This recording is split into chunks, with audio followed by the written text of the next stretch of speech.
বাংলাদেশের 18 কোটি মানুষের স্লোগান হচ্ছে নারায়ে তাকবীর।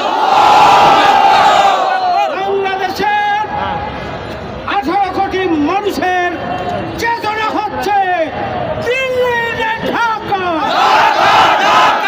দিল্লি রে ঢাকা, ঢাকা ঢাকা। সংগ্রামী ভাইয়ের আবার এই স্লোগান, এই চেতনা, এই